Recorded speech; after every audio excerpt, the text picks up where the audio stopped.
नमस्कार दोस्तों आज की ये वीडियो एक सच्ची घटना पर आधारित है। ये एक सच्चा केस है। इसमें जो मैं आप लोगों को बताने जा रहा हूँ, कैसे कैसे गलतियाँ बढ़ती गईं कि परिवार पूरा बिखर गया। एक आदमी रहता है जिसका नाम राजेश है।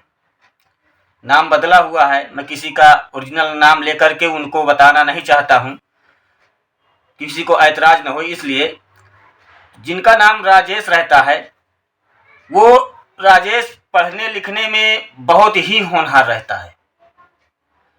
पढ़ाई लिखाई अच्छी करता है और अच्छी पोस्ट पे नौकरी पा जाता है। उसके बाद उसकी शादी हो जाती है। जब शादी हो जाती है तो बहुत हंसी खुशी से परिवार चलता रहता है। एक लड़का होता है, एक लड़की होती है। उनके 2 बच्चे होते हैं और वो भी बहुत होनहार बालक रहते हैं।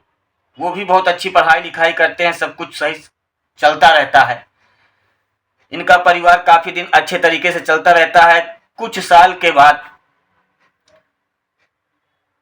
राजेश के पत्नी का स्वर्गवास हो जाता है।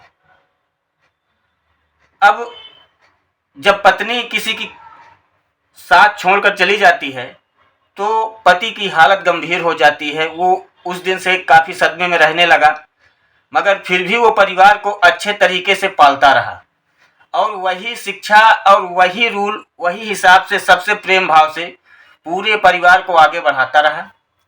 एक दिन अपने लड़की के लिए जाते हैं शादी के लिए। कोई लड़का अच्छा सा पसंद आ जाता है और लड़की की शादी कर देते हैं। लड़की अपने घर चली जाती है।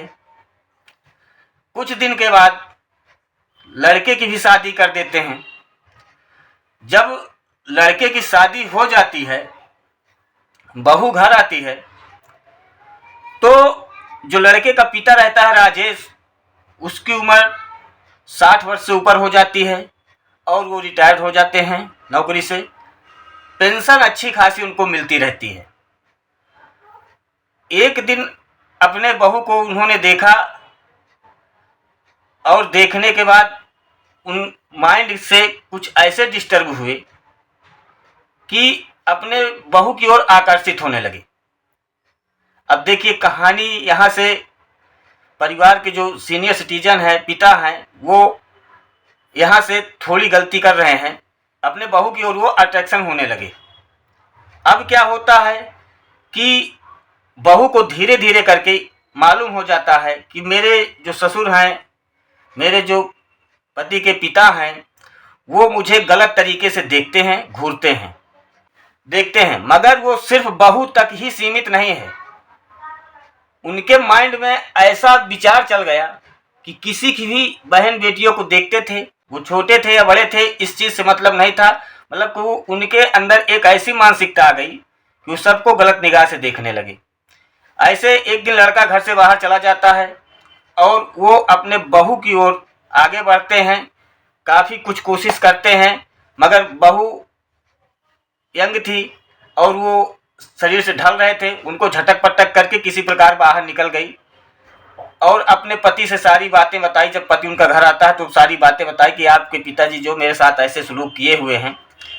लड़का जब बोलता है तब लड़के का पिता बोलता है कि तू मेरे ही पेंशन पे जी रहा है और अगर तुझे घर पे रहना है, ये घर भी मेरा है, तू मेरे पेंशन पे जी रहा है, अगर तुझे घर पे रहना है तो जो जैसा चलेगा मैं चाहूँगा वैसे ही होगा।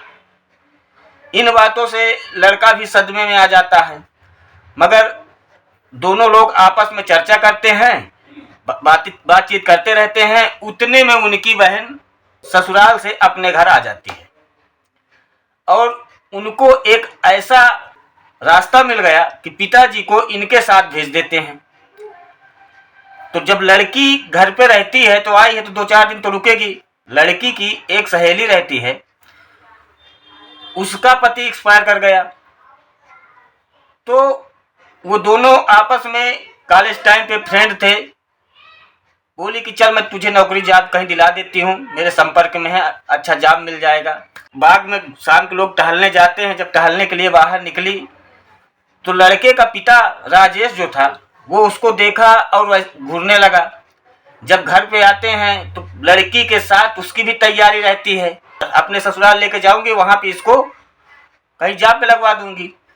तो लड़के कहते हैं पापा को भी लेते जाइए, क्योंकि इधर ये बहू के साथ भी हादसा हो चुका था, तो किसी को मालूम न हो तो दीदी के यहाँ भेज देते हैं, पापा वहाँ चले जाएंगे, हम भी थोड़ा कुछ दिन ऐसे गुजारा करेंगे, फिर उसके बाद सोचा जाएगा क्या होता क्या नहीं होता है।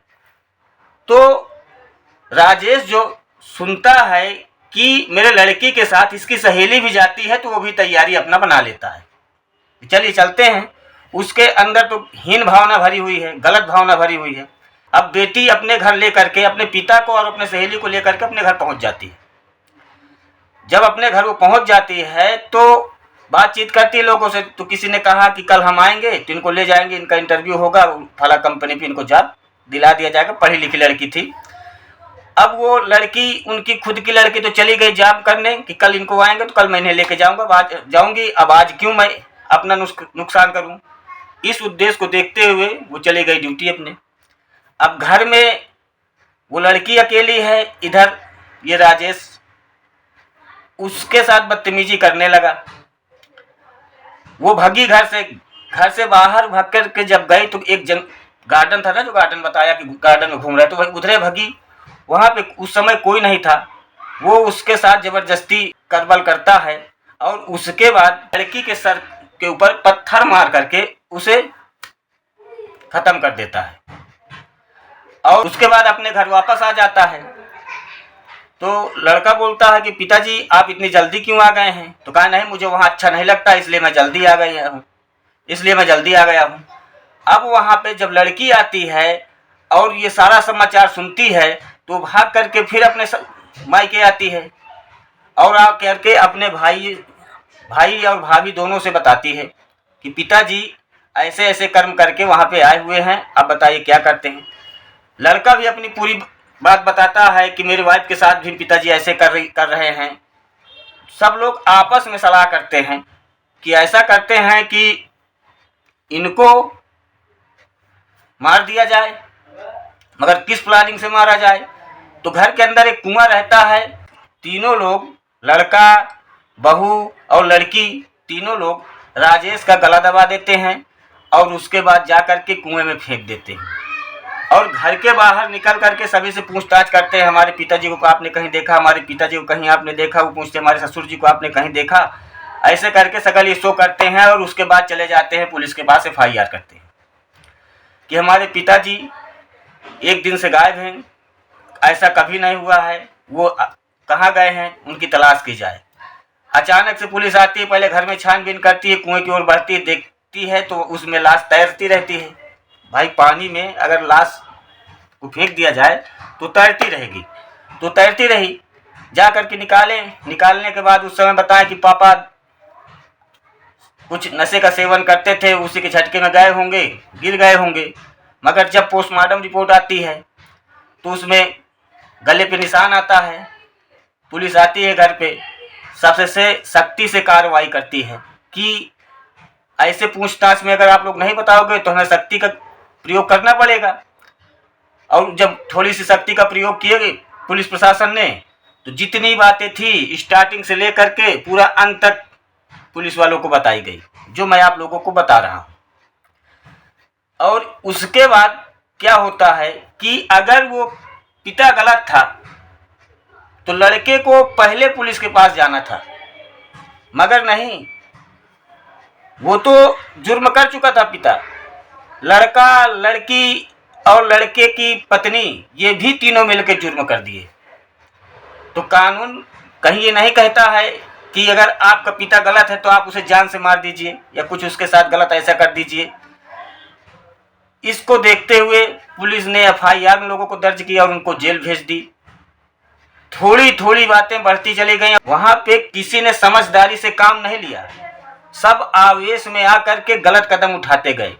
अब जितनी प्रॉपर्टी, जितनी संपत्ति, सब कुछ एक वीरान जैसे पड़ी हुई है तो बहुत अच्छी हवेली, और उसमें कोई पोंछा मारने वाला भी नहीं बचा है। अब ऐसे पड़ी हुई है, मतलब कि सब कुछ संपन्न होते हुए थोड़ी थोड़ी गलतियों में पूरा परिवार बिखर गया।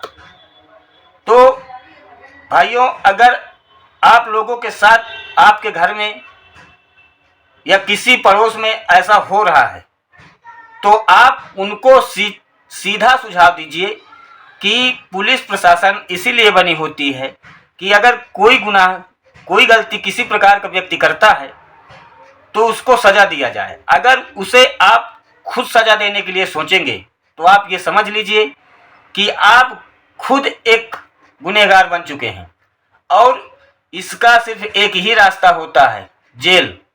और जेल जाने के बाद आदमी की इमेज अच्छी बचती है नहीं, क्योंकि अगर कोई व्यक्ति जेल चला गया है तो उसके बाद सोचो कि उसकी सामाजिक कोई इमेज बचे तो ना, लोग सामने कुछ ना बोलें पर पीठ पीछे जैसे आप उठ के चलेंगे बुराई ही करेंगे, मतलब कि सम्मान खो जाता है। तो वो चीज़ न खो जाए और आपका परिवार कहीं बिखर न जाए। तो अगर वीडियो अच्छी लगी हो तो मेरे चैनल को सब्सक्राइब करके बेल आइकन को हिट कर दीजिएगा। और किसी प्रकार की आप लोगों को लीगल एडवाइस की आवश्यकता पड़ती है तो उसके लिए मेरे वीडियो में कमेंट कर सकते हैं। छोटा मैटर रहेगा तो मैं कमेंट सॉल्व कर दूंगा, बड़ा मैटर रहेगा तो एक वीडियो का पैकेज आप लोगों तक बना करके पहुंचाऊंगा। क्योंकि मैं ऐसी वीडियो बनाता रहता हूं सीनियर सिटीजनों के लिए या लीगल एडवाइस के लिए, कानूनी प्रक्रियाएं किसी भी प्रकार का नया पुराना होता है तो उसकी वीडियो में डालता रहता हूं। और आप लोग चैनल सब्सक्राइब जरूर कर लीजिएगा, ये बिल्कुल फ्री है, इसका कोई चार्ज नहीं है। धन्यवाद।